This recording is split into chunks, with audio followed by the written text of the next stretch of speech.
God's Spirit comes. The disciples met to talk and pray together while they waited for the Holy Spirit to come. They knew that Jesus would no longer appear suddenly to talk to them. But once his Spirit came, he would be with them in a new and closer way. 7 weeks after Passover, the Jewish people celebrate the festival of Pentecost. It is a harvest thanksgiving for the first ripe crops. Soon Jerusalem was packed with pilgrims once again as Jews from all over the world returned for the happy celebration. Early that Sunday morning, on the day of Pentecost, Jesus' disciples were all together when something extraordinary happened. They described it afterwards as a great rushing wind that swept down from heaven and filled the whole house with the noise it made.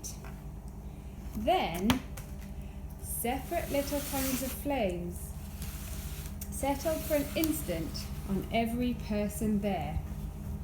But what they could see and hear was nothing compared to how they felt inside themselves. The warmth and life that Jesus always brought with him surged into them again, and they knew that his promised Holy Spirit had come to live inside them forever, close and real. They were bursting with joy and began to pour out aloud their thanks and praise to God. Meanwhile, a huge crowd had gathered outside the house. They had seen and heard some of the strange happenings and were curious to know what was going on. But when the disciples came out of the house and onto the street, they were even more amazed.